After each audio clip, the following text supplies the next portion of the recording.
సంవత్సరాల తరబడి ఎన్ని మందులు వాడినా మీ మోకాల నొప్పులు తగ్గట్లేదా? ప్రాణ పెయిన్ క్లినిక్ లో అత్యాధునిక చికిత్స. ఓ చిన్నారి తన తండ్రితో ఆడుకుంటున్న ఒక వీడియోను ప్రణీత్ హనుమంతు అనే ఓ యూట్యూబర్ అతని ఫ్రెండ్స్ తో కలిసి వక్రదృష్టితోటి సోషల్ మీడియా వేదికగా దారుణమైన వ్యాఖ్యలు చేశాడు. దీనిపైన తెలంగాణ పోలీసులు కేసు కూడా నమోదు చేశారు. ముఖ్యంగా ఈ విషయాన్ని అయితే హీరో సాయి ధర్మ తేజ్ సీఎం దృష్టికి తీసుకురావటం, ఇమ్మీడియట్ గా రేవంత్ రెడ్డి గారు కూడా స్పందించడం, ఎఫ్ఐఆర్ నమోదు చేయటం అన్నీ జరిగిపోయాయి. ఇదే విషయం మీద మనతో మాట్లాడేందుకు మనందరికీ తెలుసు జబర్దస్త్లో యోధ ఎంత ఫేమస్, వాళ్ళ నాన్నగారు ఉన్నారు.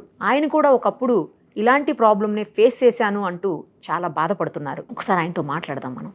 నమస్తే అండి చందు గారు. నమస్తే. ఎలా ఉన్నారు? బాగున్నాను. యోధ ఎలా ఉంది? చాలా చాలా బాగుంది అండ్ చాలా రోజులు చూడాలనుంది త్వరగా. అసలు తప్పకుండా చూదురుగానండి. మీరు ఎప్పుడైనా రావచ్చు, మీకు ఎప్పుడు మనం ఎప్పుడు టచ్ లోనే ఉంటాం కాబట్టి. ఒకసారి మళ్ళీ ఇంటర్వ్యూ చేయాలనుంది తనతోటి. షూర్ గా చేదురుగానండి, తప్పకుండా చేదురుగాను. ఇప్పుడు 10th క్లాస్ అవుతుంది. అదే ఇప్పుడు కొంచెం పెద్దదైపోయింది. నేను చాలా చిన్నప్పుడు చేశాను. ఫస్ట్ మీరు చేశారు, అది చాలా సంచలన ఇంటర్వ్యూ. అది చాలా ఎమోషనల్ గా, చాలా అందరికి నన్ను దగ్గర చేసిన ఇంటర్వ్యూ. కరెక్ట్, అది కనెక్ట్ అయింది అందరికి. చాలా మంది కనెక్ట్ అయింది. అప్పుడు చాలా చిన్నది తను, చాలా చిన్నది, చాలా చిన్నది. Maybe 6 years back I think. అవునండి, అప్పుడు ఆ టైంలో చేశారు. ఈ విషయానికి వస్తేనండి, ఎంత ఘోరం అంటే ఒక చిన్న పాప వాళ్ళ నాన్నతో ఆడుకుంటుంటే ఆ వీడియోని ఒక సెక్సువల్ కోణంలో నీచమైన లాంగ్వేజ్ తో మాట్లాడుతూ దాన్ని గేలి చేస్తూ యూట్యూబర్ అయ్యుండి అసలు అలా చేయటం ఏంటి? దానికి ఒక ముగ్గురు మళ్ళీ సహకరించడం, వెకిలి నవ్వులు, వాళ్ళని చూస్తుంటేనే అసలు కోపం వచ్చేలాగా ఉంది. సోషల్ మీడియాలో వాళ్ళు చేసినటువంటి ఆ పోస్టులు అవన్నీ, అంటే మనం వీడియోలోనే చూసాము, వాళ్ళు కూడా వీడియో చేశారు దాని మీద. అసలు దాన్ని వీడియో చేయటం ఏంటి నాకు అసలు అర్థం కాలేదు. ఒక చోట అయితే బీప్ సౌండ్ కూడా వేశారండి. బీప్ సౌండ్ ఎందుకు వేశారు అంటే అక్కడ ఏదో మాట్లాడకూడని పదాన్ని మాట్లాడారు అనమాట. అంటే తండ్రి కూతురు విషయం కూడా ఇంత నీచంగా మాట్లాడతారా? ఫస్ట్ ఆఫ్ ఆల్ ఇక్కడ ఎట్లా అవుతుందంటే అండి, సోషల్ మీడియాలో క్షణాల్లో పాపులారిటీ రావాలి. ఇప్పుడు పెద్ద స్టార్స్ ని చూసుకుంటే ఒక యాక్టింగ్ స్కూల్కి వెళ్ళి ఒక దగ్గర నుంచి స్ట్రగుల్స్ పడి ఎదిగి ఇన్ని స్టెప్పులు దాటుకుంటే ఒక స్థాయి, ఒక గుర్తింపు. కానీ ఇప్పుడు అలా అవ్వట్లేదండి. ఫర్ ఎగ్జాంపుల్, నేను ఒక పెద్ద షోకి వెళ్ళాలి, నాకు ఎలాంటి గుర్తింపు రావాలంటే అందరు నన్ను రికగ్నైజ్ చేయాలి, ఆ షో నన్ను పిలుస్తుంది. సో నేను ఏదైనా చేసేయచ్చు. అదొకటి. పాపులారిటీ పిచ్చి ఒకటి, డబ్బు సంపాదించాలన్న వ్యామోహం ఒకటి, నా వెనక వీళ్ళు ఉన్నారు, నాకేం భయం లేదన్న ఇది. ఈ మూడు కొందరిని అలా చేస్తున్నాయండి. డెఫినెట్ గా చేస్తున్నాయి. ఎప్పుడైనా సరే ఇందులో పేరెంట్స్ కూడా ఖచ్చితంగా ఉంటదండి. ఏదంటే తప్పు ఎవరు చేసినా తప్పే, ఇది తప్పు అని చెప్పాల్సిన స్థాయి నీకున్నప్పుడు, ఆ స్థానంలో నువ్వు ఉన్నప్పుడు డెఫినెట్ గా చెప్పాలి. అది నువ్వు చెప్పకుండా ఉంటే ఆదిలోనే ఏదైనా, ఇప్పుడు మనకి తెలుస్తుందండి. ఇప్పుడు నా బిడ్డ అనేది నాకు తెలుస్తుంది, ఎలా నా బిడ్డ చెప్తుంది అంతా నిజమే అబద్ధమా అని తెలుసుకునే జ్ఞానం కూడా మనం సంపాదించుకోగలిగిన రోజు మన పిల్లలు భవిష్యత్తు బాగుంటుందండి. ఇప్పుడు వాళ్ళు అలా చేస్తున్నారు, ఇప్పటి నుంచి కాదుగా, స్టార్టింగ్ ఇది కాదుగా, ఇది బయటపడింది. ఓకే, ఇది కాదు కదా. ముందు నుంచి చేస్తున్నప్పుడు అప్పుడే ఖండించాల్సింది ఎవరు? ఫస్ట్ ఇంట్లో వాళ్ళు ఖండించారు. అవును, మరి అది జరగలేదుగా. సో దాన్ని అలాగా అయిపోయింది. ఈ రోజు ఇది బయటపడింది. ఇది కాదండి, ఇప్పుడు ఇది సాయి ధర్మ తేజ్ గారు చూశారు, చేశారు, పెద్ద స్థాయి వాళ్ళు రియాక్ట్ అయ్యారు, చాలా సంతోషం. మరి ఆ స్థాయి వాళ్ళ దాకా చేరలేని వీడియోలు, మిడిల్ క్లాస్ వాళ్ళు ఎంతమంది బతుకుతున్నారండి మిడిల్ క్లాస్ సోషల్ మీడియా మీద? మరి వాళ్ళ పరిస్థితి ఏంటండి? ఎంత దారుణం అంటే, ఎంత ధైర్యం. మీరు చూడండి, డైరెక్ట్గా నేను ట్రోల్స్ చేస్తాను అని ఒక ఛానలే పెడుతున్నారు. మీరు చూసినట్టయితే అని ఒక ట్రోల్స్ అని ఛానల్ పెట్టారు. ట్రోల్సే, మేము ట్రోల్స్ చేస్తామని ఒక ఛానలే రన్ చేస్తున్నారు. దాంట్లో డైరెక్ట్ ట్రోల్ చేస్తున్నారు. అంటే ఇది ఎవరికి సవాల్ ఇస్తున్నారండి? ఫోన్లో చూడండి, ఆ ట్రోల్స్ అని ఉంటుంది ఒకటి, చూడండి నన్ను ట్రోల్ చేశారు. ప్రతి ఒక్క ట్రోల్సే. నిన్న నేను అబ్జర్వ్ చేస్తే ఈ విషయం జరుగుతుంది కదా ట్రోల్స్ మీద, వెంటనే ఒక పాజిటివ్ లో ఒక వీడియో పెట్టాడు. అంటే దీని మీద ఎట్లా మనం రియాక్ట్ అవ్వాలి దాన్ని బట్టి పెట్టేశాడు. దాంట్లో మా పాపతో మేము నా చిన్నప్పటి నుంచి యోధాకి డాన్స్ టీచర్ నేనే, మీకు ఆ విషయం తెలుసు. వీడు కన్న కూతురుతో డాన్స్ డ్యూయట్లు వేస్తాడని అన్నాడండి నన్ను. ఇప్పుడు నా కూతురు, నేను, నా వైఫ్ అందరం కలిసి చూసాము. చక్కగా వాడు ఇలా చేశాడు, వాడి బుద్ధి ఇదే, మన మీద బతుకుతున్నాడు, వదిలేశాను. కానీ మా సునీతకి కొన్ని ఫోన్స్ వస్తాయి, మీ గురించి ఇలా అంటున్నాడే, మీ గురించి ఇలా అంటున్నాడే అని చుట్టాలు. ఇప్పుడు నా భార్య సెన్సిటివ్ అయింది అనుకోండి, తను ఏదైనా చేసుకుంటే అలాగా 10 మంది 20 మంది గురించి అలా అయిపోయిందండి. ఇప్పుడు కేవలం పాపులారిటీ వస్తే పలానా పెద్ద షోకి మమ్మల్ని పిలుస్తారు అనేది చాలా మంది మైండ్లలో నలుగుతుందండి. ఈ కొంతమంది ఎలా ఉంటారంటే మన్నే అంటారు, అసలు మీరు ఎందుకురా అనవసరంగా పెట్టుకున్నారు అంటే, నేను తప్పు చేయలేదుగా. తప్పు చేసినోడిని మనం క్వశ్చన్ చేయకుండా వీళ్ళని అంటున్న వాడిని క్వశ్చన్ చేయకుండా మీరే మానుకోవచ్చు కదా అన్న స్థాయికి వచ్చాం. ఈ రోజు నేను చాలా మందికి యూట్యూబ్ ఛానల్ పెట్టించాను. ఈ రోజు చెప్తున్నాను అండి, పెరుగు పచ్చడి ఆమె ఉందా, ఆవిడ టిక్ టాక్ లో ఉన్నప్పుడు ఆమె వంట వీడియోలు నేను చూసి ఆమె మెసేజ్ చేశాను, అమ్మా మీరు బాగా వంటలు చేస్తున్నారు. నాకు అసలు ఆమె వ్యక్తిగతంగా పరిచయం లేదండి. మీరు బాగా వంటలు చేస్తున్నారమ్మా, మీరు అప్పుడు నాకు యూట్యూబ్ ఛానల్ ఉంది, యూట్యూబ్ పెట్టుకోండి అమ్మా, మీకు ఆర్థికంగా ఉపయోగపడుతుంది అని చెప్పి. తర్వాత ఒకరోజు ఆమె నాకు ఫోన్ చేసి, నా నెంబర్ తెలుసుకొని ఫోన్ చేసి, చందు గారు ఎలా పెట్టాలో కొంచెం నాకు సలహాలు ఇవ్వరండి అది అంటే, నేను ఇలా చేసుకోనమ్మా ఇలా చేసుకోండి అని చెప్పాను. తర్వాత ఆమె చాలా అభివృద్ధి చెందింది. తర్వాత ట్రోల్స్ అయ్యాయి. ఈ రోజు తెలుగు రాష్ట్రాలను వదిలిపెట్టి మరి వేరే రాష్ట్రాల్లోకి వెళ్ళిపోయింది, ఉండిపోయింది. ట్రోల్స్ భరించలేక, మాటలు భరించలేక వేరే రాష్ట్రంలో ఉంటుంది. ఇప్పుడు ఆమెకు పెట్టించా. ఎస్ఎస్ కపుల్ అని ఇప్పుడు మన దానికి సుమన్ టీవీకి ఇంటర్వ్యూస్ కూడా వచ్చారు వాళ్ళు, వాళ్ళకి నేనే పెట్టించాను. అంటే నేను ఎందుకు చెప్తున్నాను, చాలా మందికి యూట్యూబ్ ఛానల్ ఆర్థికంగా ఇప్పుడు ఉపయోగపడుతుంది, మీరు మంచిగా చేసుకుంటే మీరు ఇంట్లో ఉండకండి.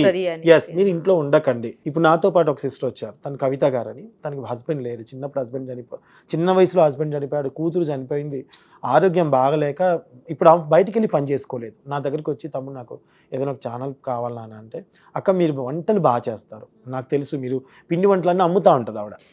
నేనేం చేస్తానంటే, అదే దాన్ని నువ్వు ఒక వీడియో నేను చెప్తా, నా వంతు నేను చేస్తాను, నాకు హెల్ప్ మీరు చేసుకోనని నేను ఒక యూట్యూబ్ ఛానల్ పెట్టించాను. ఇప్పుడు ఆమె బతుకుతుంది. ఇప్పుడు ఆమెకి ఏం భయం పెడుతున్నారు, ఇవంతా ట్రోల్, రేపు నిన్ను కూడా అంటారు, అవసరమా అవసరమా. మరి అవసరం అంటే బతకద్దా? ఆమెకు వచ్చిన టాలెంట్ని చూపించుకునే వేదిక కదా అది. నాకు చాలా బాధాకరం ఏంటంటే, నేను మాట్లాడగలుగుతున్నాను. నాకు ఇప్పుడు నా పాప ఉంది సినిమా ఇండస్ట్రీలో, ఓకే డన్, నా పాప నాకు తెలుసు. కానీ వేరే వాళ్ళు సినిమా ఫీల్డ్కి కానీ సోషల్ మీడియాకి కానీ పిల్లకి ఎంత టాలెంట్ ఉన్నా వద్దే నువ్వు పోవద్దని వాళ్ళంతా ఇంట్లోనే కూర్చోబెడతారు ఇలాంటి వల్ల. సో దయచేసి నేను కోరుకునేది మీ ద్వారా ఒకటే, పెద్ద స్థాయి వాళ్ళ చిన్న స్థాయి వాళ్ళ ఎవరని కాదు, ఈ ట్రోల్స్ ఎవరైతే చేస్తున్నారో వాళ్ళందరినీ కూడా దయచేసి కొంచెమైనా కొంచెం మీరు దాన్ని నిర్మూలించగలిగితే, కొన్ని ఫ్యామిలీస్కి ఒక 50,000, 20,000, 30,000 చాలా ఎక్కువ అండి, వాళ్ళు బతుకుతారు మేడం. అది నా అభిప్రాయం అంతే. మీరు ఇందాక అన్నారు నేను డాన్స్ టీచర్ని, నా పాపకు డాన్స్ నేర్పిస్తున్నాను అని చెప్పేసి. కరెక్ట్. ఇప్పుడు మీరు కాకపోతే మీ ఏజ్ లా ఉన్న వాళ్ళు ఎవరైనా వేరే డాన్స్ టీచర్ వచ్చి నేర్పిస్తారు, ఆయనకైనా ఆ పాప కూతురు వయసే కదా. అదేనండి, ఇప్పుడు తండ్రికే తెలియని వాళ్ళకి ఇంకా వేరు నేర్పిస్తే ఏంటి, ఎవరు నేర్పిస్తే ఏంటి, ఎంత చండాలం. నేనేం చెప్తున్నానంటే మేడం, ఇప్పుడు కొంతమంది బ్యాడ్ కామెంట్స్ పెట్టే వాళ్ళని టార్గెట్, ఇప్పుడు ఇదివరకు ఏంటి, ఒక మంచి ఆడియన్ని మన సినిమాకి తీసుకురావాలా అనేది అప్పుడు. ఇప్పుడు అలా కాదు, ఎవడైతే బ్యాడ్గా చూడాలనుకుంటున్నాడో, బ్యాడ్ కామెంట్స్ పెడుతున్నాడో వాడిని అందరినీ ఒక దగ్గర తీసుకొద్దాం రా, వాళ్ళే మన ఛానల్ని పుష్ చేస్తారు. సో ఏం చేస్తారంటే, వీడు వీడు కామెంట్లో పెడుతుంటారు మేడం, పలానా వాళ్ళని ట్రోల్ చేయాలి, కింద కామెంట్స్ అవి, నెక్స్ట్ ఏం చేయాలో వీళ్ళు చెప్తారు, వీడు నెక్స్ట్ డే వాళ్ళని ట్రోల్ చేస్తాడు. ఒకవేళ వీడు చేసిన ట్రోల్ వల్ల అక్కడ ఉన్న ఫ్యామిలీలో ఎవరో ఒకరు ఏదైనా అయిపోతే ఎవరు బాధ్యులు? వాళ్ళ ఫ్యామిలీ ఏంటి చెప్పండి. వాడు కనపడ్డు, వాడు కనపడకుండా వాయిస్ ఇస్తాడు అంటే వీడు ఎంత సవాల్ ఇస్తున్నాడంటే, నన్ను ఎవ్వరు ఏమి చేయలేరు, సైబర్ వాళ్ళు కూడా నన్ను పట్టుకోలేరు, ఏ డిపార్ట్మెంట్ నన్ను పట్టుకోలేని ధైర్యంతో నువ్వు డైరెక్ట్గా ట్రోల్స్ అని పెట్టావు యూట్యూబ్ ఛానల్లో. అలా తనొక్కడే కాదు మేడం, ఎన్ని ఉంటాయో. కొందరు నన్ను అన్నారు, మా చుట్టాలలో కొంతమంది, మా అన్నయ్య, ఎస్పెషల్లీ మా అన్నయ్య ఫోన్ చేసి, అరే జాగ్రత్తరా, పిల్లల్ని తీసుకెళ్ళావు, ఇక్కడ జాగ్రత్తగా ఉంటా, రేపు ఇంకో దగ్గర జాగ్రత్తగా ఉంటా, ఇంకో దగ్గర జాగ్రత్తగా ఉంటా. మారాల్సింది నేనా వాళ్ళ? అలా అయిపోయింది అండి. అసలు ఏం చేయాలో అర్థం కాలేదు. నన్ను ట్రోల్ చేసినా నాకు పెద్ద ఏం ఆడదు, ఎందుకంటే ఫస్ట్ నుంచి సోషల్ మీడియాలో నేను ఉన్నా, సో నాకు తెలుసు. కానీ ఇప్పుడు కొంతమంది ఆడవాళ్ళకి రావాలి కదా, ఇప్పుడు ఒక భర్తను నచ్చజెప్పో బయటకు వచ్చి ఒక యూట్యూబ్ ఛానల్ పెట్టుకుంటారు, మరి వాళ్ళ పరిస్థితి ఏంటండి? ఇంత దారుణమా? డైరెక్ట్గా చంపే వాడికంటే దారుణం అండి, మానసికంగా హింసించి హింసించి హింసించి హింసించి చంపుతున్నారు. ఇలాంటి వాళ్ళని అసలు వదిలిపెట్టొద్దు మేడం, ఇలాంటి వాళ్ళని అసలు వదిలిపెట్టద్దు. ఇలాంటి వాళ్ళు చొరవ తీసుకోవాలి, డిపార్ట్మెంట్ వాళ్ళు చొరవ తీసుకోవాలి, ఖచ్చితంగా వాళ్ళకి తగిన పనిష్మెంట్ ఇవ్వాల్సిందే. అలా పాప దాంట్లో కూడానండి, వాళ్ళు ఏం మాట్లాడుతున్నారు, సమాజానికి ఏం చెబుతున్నారు, అసలు వెకిలిగా నవ్వడము, ఆ వీడియో చూస్తుంటే అసలు భలే బాధ అనిపిస్తుందండి. ఆ విషయం అయితే ఆ సిచ్యువేషన్ ని అంటే చూడండి ఎలాగా మోడ్ చేసుకున్నారు. అదే కదా, అంటే ఒకటి ఉంటది మేడం, కొన్ని ఏంటంటే ఒక సిచ్యువేషన్ ని, ఫర్ ఎగ్జాంపుల్ చెప్తున్నా, ఇవాళ రేపు నా బిడ్డని దగ్గరికి కూర్చొని ఒళ్ళో కూర్చోబెట్టుకుని ఇలా దగ్గర తీసుకుందామన్నా భయం వేసే పరిస్థితిలో ఉన్నాం. కన్న కూతుర్ని దగ్గర తీసుకోవాలంటే భయం ఉంది. ఇప్పుడు టీచర్స్ అందరూ ఒకలాగా ఉండరు, ఒక మంచి సార్ ఉంటారు, మంచి ఉపాధ్యాయులు ఉంటారు. పాప బాగా చేసా తల్లని ఇలా అంటే కూడా భయం, ఎవడు ఏ ఫోటో తీసి ఎలా పెడుతున్నాడో తెలియట్లేదు. కొన్ని చోట్ల తండ్రి మాట్లాడినా భయం, తండ్రి దగ్గర తీసుకున్నా భయం. ఫోకస్ అంతా ఈ రెండింటి మీదే, ఆ వ్యాహం దాని మీద నడుస్తుంది మేడం. ఎస్ అనే వర్డ్ మీద మొత్తం నడిపిస్తున్నారు. అలానే అయిపోయింది. చిన్న పాప, నేను చూశాను, చాలా చిన్న పాప. ఏదో జస్ట్ ఆయన తీసిన ఉద్దేశం మీద ఇట్లా బెదిరించి ప్రాంక్ లాగా చేసి ఉయ్యాలు ఊపుదామన్న ఒక చిన్న ఆలోచనని ఆ వీడియో చూస్తే అసలు మంచి ముచ్చటగా అనిపించింది. కానీ ఇమ్మీడియట్ గా వీళ్ళు మాట్లాడుతున్న మాటలకు అసలు ఏం అర్థం కాల. చాలా బాధ అనిపించింది. నేను చాలా మంది పిల్లల్ని, నేను స్కూల్ టీచర్గా పనిచేసినప్పుడు నేను చాలా మంది స్టూడెంట్స్ ఉన్నారు. వాళ్ళందరినీ దీని దగ్గర తీసుకొని వాళ్ళు డాన్స్ నేర్పించేవాడిని, డ్రాయింగ్ నేర్పించేవాడిని. నేను ఆ కేటగిరీ నుంచి వచ్చాను కాబట్టి పిల్లలతో ఇష్టంగా ఉండడం ఇష్టం నాకు. ఇది చూసి కూడా ఇలాంటి చేస్తుంటే నాకు కూడా ఒక తెలియని, అమ్మో ఎందుకులే, ఎవడెక్కడి నుంచి ఫోటో తీస్తాడో, ఏం పోర్ట్రేట్ చేస్తాడన్న ఇది ఉంది. బికాస్ ఎందుకంటే ఇలాంటి వాటిని చూసే వాళ్ళు చాలా ఎంకరేజ్ చేస్తున్నారు. ఫస్ట్ ఆఫ్ ఆల్ చూసి ఎంకరేజ్ చేయడమే కాదు, కామెంట్లలో రేపు వీడిని చెయ్యన్నా ట్రోల్ అని అడుగుతున్నారండి. ఎంత బాధాకరం అనేది అది తెలుస్తుంది. నేను ఒకరికి పెరుగు పచ్చడం ఆమెకు హెల్ప్ చేశానంటే నువ్వు ఆమెకు ఎన్నో భర్తవి అని వాడు దాంట్లో అనడం వీడియోలో. అప్పుడు ఇంకొకరు పాపం ఎవరైనా నన్ను వచ్చి అప్రోచ్ అవ్వాలనుకుంటే, అన్నయ్య అనుకుంటూ కొంతమంది వచ్చి నాకు వచ్చి నాకు కూడా హెల్ప్ చేయండి, చాలామంది నాకు పెడతారండి మెసేజ్లు. మరి నేను ఇంకా ఎవరైనా ఎట్లుంటుంది చెప్పండి. ఇప్పుడు జబర్దస్త్ వర్ష ఈరోజు అలా ఉంది అంటే నేను ఆదితో మాట్లాడి పెట్టించాను. ఇప్పటికీ ఆమె నాకు ఒకరోజు నా స్టేజ్ మీద నా కాళ్ళు మొక్కి నా బట్టలు పెట్టింది, అన్నయ్య నీ వల్ల నా లైఫ్ వచ్చింది అన్నయ్య అని పెట్టింది. నేను ఆ రోజు ఆపలేదే. టాలెంట్ ఉన్న ప్రతి ఒక్క పిల్లల్ని ఫస్ట్ నుంచి నేను ఎంకరేజ్ చేస్తాను, నాకు ఇష్టం అది. యోధాతో పాటు ఇంకొక అమ్మాయి టాలెంట్ ఉంటే ఆ అమ్మాయిని కూడా ఎంకరేజ్ చేయటం నాకు ఇష్టం. ఎందుకంటే మన తెలుగు వాళ్ళు అనే వాళ్ళు రావాలి, ఇంట్లో ఉండకూడదు అనేది నాది ఎప్పటి నుంచో ఉన్న మైండ్ సెట్ నాది. వీళ్ళు ఇప్పుడు ఎంకరేజ్ చేద్దామంటే భయం వేస్తుందండి. ఎవరికి ఏ లింకులు పెడుతున్నారు, ఎవరితో ఏం మాట్లాడుతున్నారు. వచ్చేటప్పుడు పెరుగు పచ్చిన ఆవిడతో నేను మాట్లాడుకుంటూ వచ్చా ఫోన్లో, చందు గారు మీరు నాకు జీవితాన్ని ఇచ్చారు, నాకు ఇట్లా వీడియోలు పెట్టేలా చేశారు, ఈరోజు నా పిల్ల పాపలతో నేను బాగున్నాను, కానీ ఎక్కడ మిమ్మల్ని కలిసినా మీ మాట నేను ఎక్కడ ఎత్తినా మీ ఫోటో నా ఫోటో పెట్టి ఏం చేసేస్తారన్న భయంతో నేను మాట్లాడలేకపోతున్నాను చందు. అయ్యో పాపం, లిటరల్ ఏడుస్తుంది. నేనేం చేయలేక రాష్ట్రాలు దాటి వెళ్ళిపోయానండి. నేను మదురైలో ఉంటున్నాను, నాకు 2 పిల్లలు ఉన్నారు, వాళ్ళని పెట్టుకొని వచ్చి నేను మదురైలో బతుకుతున్నాను, అయినా కానీ నన్ను ట్రోల్ చేస్తున్నారు. మీకు నచ్చకపోతే చూడకుండా మానేయండి మేడం. ఎవరు చూడమన్నారు? కొన్ని అంటే లైక్ మీరు ఎదుటోళ్ళని తిట్టద్దు, అది మీకు ఆ రైట్ లేదు కదా. అది నేను అంట, మీకు రైట్ ఎక్కడ, మీకు ఎక్కడిది రైట్ ఉంది? తప్పు చేసినట్టు నీకు అనిపించిందా, నువ్వు కేసు పెట్టు. నా ఇంట్లో బంగారం పోయింది మేడం. ఎంత పోయిందంటే దాదాపు 10 తులాల వరకు బంగారం పోయింది. ఎప్పుడు యోధా పీక్స్ లో, జబర్దస్త్ లో పీక్స్ లో ఉంది యోధా. ఎందుకు పోయిందండి అది చెప్తాను మేడం. మా ఇంటికి చాలా మంది వస్తుండేవాళ్ళు, యోధా గురించి కానివ్వండి, ప్రాక్టీస్ కానివ్వండి, జబర్దస్త్ కోసం కానివ్వండి, జూలకట కానీ కాంబినేషన్ నేను చేసినప్పుడు కూడా కానివ్వండి. నేను ఒక టైంలో యోధా నుంచి షూటింగ్కి వెళ్ళిపోయాము, మా సునీత ఒక్కతే ఉంది. అది ఎవరు తీసారనేది మాకు అప్పుడు పర్టికులర్ తెలియదు. ఒక 2 రోజుల తర్వాత బీరువా తీసి చూసుకుంటే గోల్డ్ లేదు. గోల్డ్ లేకపోయేసరికి నేను ఆ టైంలో నేనేం ఆలోచించానంటే, కేసు పెట్టాలి అంటే యోధా మన ఇంటికి చాలామంది వస్తారు, ఇంకొక దగ్గర అక్కడెక్కడ పడిందేమో వెతుకుతాము, తొందర పడద్దులే, మళ్ళీ ఇది బ్యాడ్గా అవుతుందేమో, అందరినీ పిలిచి పోలీసులు అడిగితే వేరే వాళ్ళ పిల్లల కెరియర్కి ఏమైనా, పాప కెరియర్కి ఇబ్బంది అవుతుందేమో అని మా ఆవిడికి నచ్చ చెప్పాను. 1 నెల చూసాం, 2 నెలలు చూసాం, లేకపోయేసరికి నేను మా మెసేజ్కి నచ్చ చెప్పాను. దానికంటే మనం ఎక్కువే కొనుక్కుంటాం ఫ్యూచర్లో, డెఫినెట్గా కొనుక్కుంటాం, నాకు అది నమ్మకం ఉంది. ప్రజెంట్ అయితే పాప పేరు జబర్దస్త్లో ఉంది, పలానా జబర్దస్త్లో దొంగలు పడ్డారంటే ఎవరోని పిలుస్తారో ఏంటో అప్పుడు నాకు తెలీదు, సర్కిల్ లేదు, చిన్న పిల్లని వేసుకుని హైదరాబాద్కి వచ్చాను నేను కేసు పెట్టలేదండి. ఒకనొక టైంలో మా ఆవిడికి మొన్న రీసెంట్గా ఒక విషయం తెలిసింది, ఒకళ్ళు తీసినట్టుగానో ఒక ఐడియా ఒకళ్ళు చెప్పారు. అది ఎంతవరకు నిజం అనేది పక్కన పెట్టేస్తే, మా ఆవిడ ఎమోషనల్గా ఒక వీడియో పెట్టింది, నాకు చాలా బాధ అనిపించింది, దయచేసి నా బంగారం నాకు ఇవ్వండి అమ్మా, ఇట్లాంటివి అని చెప్పుకుంది, ఒక యూట్యూబ్ వీడియో. దాన్ని కూడా ట్రోల్ చేస్తూ వీడు బంగారం పోలేదు, అబద్ధం చెప్తున్నాడు, పోతే కేసు పెడతాడు కదా అంటే, అందరూ కేసు పెట్టే వాళ్ళు లాగుంటే ఇప్పుడు నీ పరిస్థితి ఎట్లుండేది మరి? బికాస్ నేను యోధా కోసం పెట్టలేదు, నా పాప కోసం పెట్టలేదు. వద్దు, కావాలంటే తర్వాత చూసుకుందాం సునీత అని మా మిస్సెస్కి నచ్చ చెప్పా. నా భార్య మంచిది కాబట్టి, నా భార్య చాలా మంచిది మేడం, అర్థం చేసుకొని నా పిల్ల కెరీర్ కోసం ఈరోజు ఉన్నాం కాబట్టి దానికి డబుల్ సంపాదించాం, అది వేరే విషయం.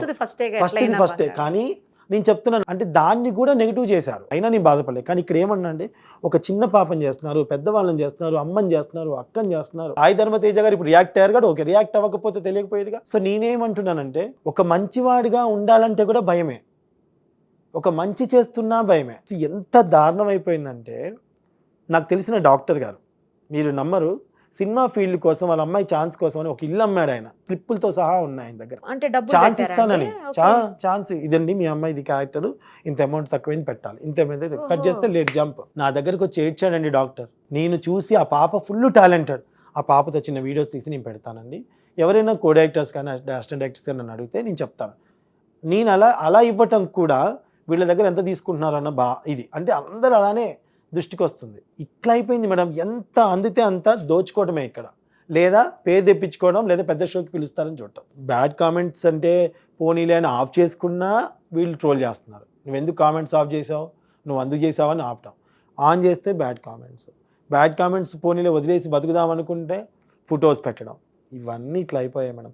బికాజ్ ఎక్కడ లోపం ఉంది అంటే భయం లేదు మేడం వీళ్ళకి, బేసిక్గా భయం లేదు. అంటే నాకు యూట్యూబ్లో ఒక 10 లక్షలు వస్తే నేను బతికేయచ్చు, ఒక 6 నెలలు గట్టికి కొట్టానంటే కొన్ని డబ్బులు వచ్చాయంటే జంప్ నువ్వు వెళ్ళిపోవచ్చు, ఆ ఛానల్ తీస్తే ఇంకో పేరుతో బతకచ్చు. ఇవన్నీ కూడా చదువుకున్న వాళ్ళే చేస్తున్నారు మేడం. అంటే చదువు అనేది ఈ విధంగా వాళ్ళు ఉపయోగించుకుంటున్నారు. సో మన దగ్గర మేధావులు పోలీసులు ఉన్నారు, మన దగ్గర పెద్దవాళ్ళు ఉన్నారు.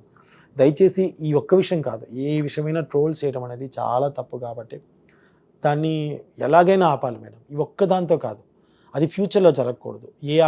రేపు ఎవరైనా పోతే అది కడుపు కొత్త ఆ తల్లికే తెలుస్తుంది మేడం.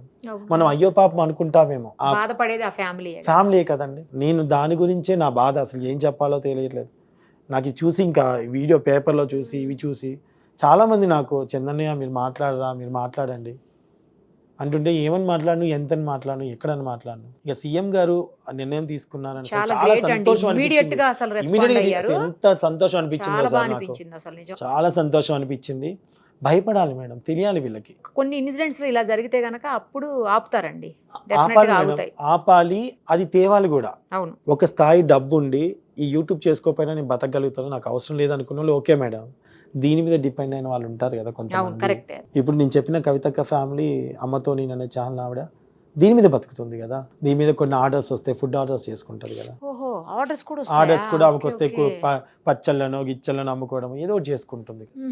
అలాంటి వాళ్ళని కూడా మనం రేపు నాతో పాటు ఉంటే నా సర్కిల్ అదంటున్నాను. అదేనా నేను నాకు అదే బాధ. నీకు నచ్చలేదు చెప్పే విధానం ఉంటుంది, అది నేర్చుకోకుండా నువ్వు నీ ఇష్టం వచ్చినట్టు మాట్లాడేస్తే.